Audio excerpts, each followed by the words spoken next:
కాకినాడ జిల్లా వేట్లపాలెంలో భారీ పేలుడు సంభవించింది. బాణసంచా తయారీ కేంద్రంలో ఘటన చోటు చేసుకుంది. పేలుడు ఘటనలో 30 మందికి పైగా మృతి చెందారు. మంటలు భారీగా ఎగిసిపడుతున్నాయి. ఘటనా స్థలానికి చేరుకున్న ఫైర్ సిబ్బంది మంటలను అదుపు చేస్తున్నారు.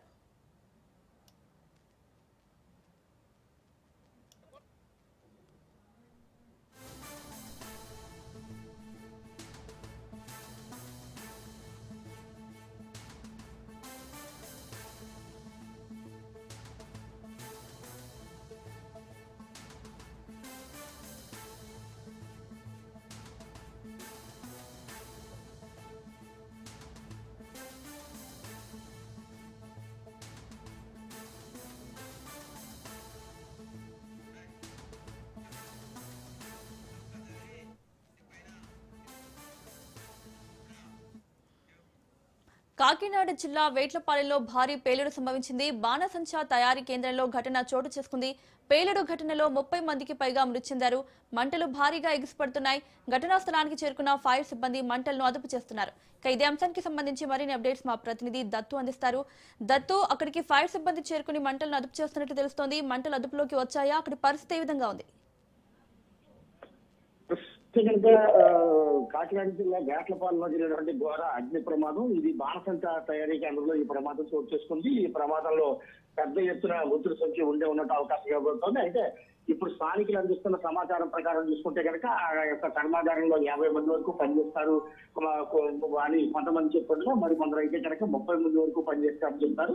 దీని పూర్వపరాలు చూసుకుంటే కనుక వేట్లపాలెం అనేది బాణసంచా తయారీకి ప్రసిద్ధి కేంద్రం. ఇక్కడికి కూడా రాష్ట్ర వ్యాప్తంగా ఎక్కడ సంబరాలు లేక ఎక్కడ వేడుకలు పెళ్లిళ్ళు ఏ వేడుకలు జరిగినా సరే ఇక్కడి నుంచే కూడా బాణసంచా వెళ్తూ ఉంటుంది. బాంబులు కావచ్చు, దువ్వలు కావచ్చు, రకరకాల విద్యుత్ కాంతుల్లో బాణసంచా వెలుగులు ప్రసరించాలంటే కనుక ఆనందం ఉండాలంటే వేట్లపాలెం నుంచే తయారీగా ఉంటుంది. ఈ నేపథ్యంలో అక్కడ కూడా లైసెన్స్ కలిగిన సంస్థలు ఒక 10 వరకు ఉన్నాయి.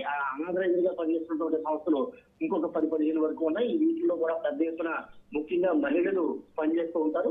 ఈ గంధకం కానీ, పటాస్ కానీ, లేకపోతే ఇలాంటి పేలుడు పదార్థాలు ఏదైతే ఉన్నాయో వాటి తయారు చేయడంలో వారు మహిళలు కొత్త కూటి కోసం వెళ్తూ ఉంటారు. అయితే ఈ ప్రమాదం ఏ విధంగా చోటు చేసుకుంటే కాజాపు ఫైర్ అనేది ఇంకా తెలియ వచ్చింది. ప్రస్తుతం అయితే కనుక ఆ పరిసర ప్రాంతాలన్నీ కూడా బీభత్సంగా ఉన్నాయి. మంటలు ఎగిసిపడుతున్నాయి. ఓ మూల బాంబులు ధ్వనులు, ఓ మూల తారాజువులు పైకి ఎదుగుతూ ఉన్నాయి. ఈ నేపథ్యంలో అక్కడ స్థానికులు కావచ్చు, లేకపోతే ఎక్స్పర్ట్లు బాణసంచా తయారీ పరిశ్రమలో ఉండే కార్మికులు కూడా అక్కడ వెళ్ళడానికి భయపడుతున్నారు. ప్రస్తుతం అయితే కనుక చుట్టుపక్కల ఉన్నటువంటి అగ్నిమార్గ జనాలన్నీ ఇక్కడ చేరుకుంటే మంటలు అదుపు చేసే ప్రయత్నం చేస్తారు.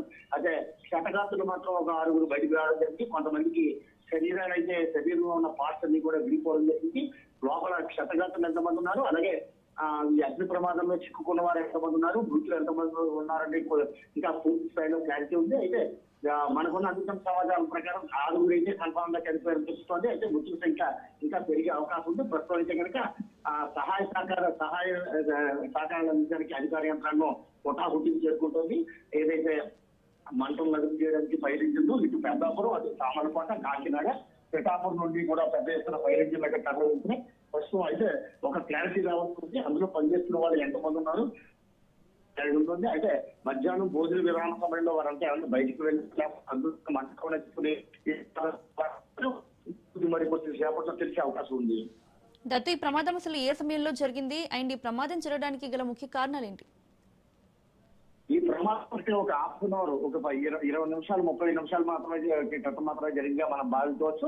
ఎందుకంటే మధ్యాహ్నం 1 గంటన్నర ప్రాంతంలో అందరూ ఈ యొక్క బాణసంచా తయారీ చేసే కార్మికులంతా కూడా విశ్రాంతి భోజన సమయానికి వెళ్తూ ఉంటారు. ఈ నేపథ్యంలో వారు కొంతమంది ఇంటికి వెళ్ళారా, లేకపోతే అక్కడ ఉండి భోజనాలు చేస్తారా. ఈ భోజనాలు చేసిన అనంతరం ఈ ప్రమాదం చోటు చేసుకుంటే కేర్లెస్ స్మోకింగ్ అంటే చొక్కాలు తీసి సిగరెట్ కానీ కాల్పు రూపంలో వచ్చిందా, లేకపోతే ఈ యొక్క మందుగుడి సామాన్ తయారు చేసేటప్పుడు దానికి ఒక పద్ధతిని లేకపోతే తగు రక్షణ చర్యలు తీసుకోవాల్సి ఉంటుంది.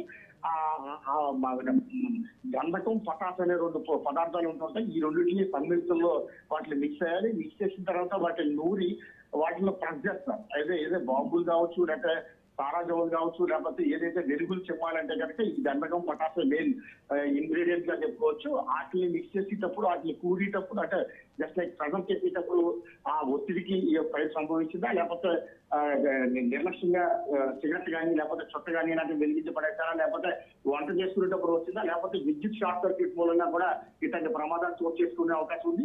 ఒక్కసారిగా ఈ బాణసంచా తయారీ పరిశ్రమలో కనుక మంటలు అనుకుంటే కనుక దాని బీభత్సం చాలా దారుణంగా ఉంటుంది.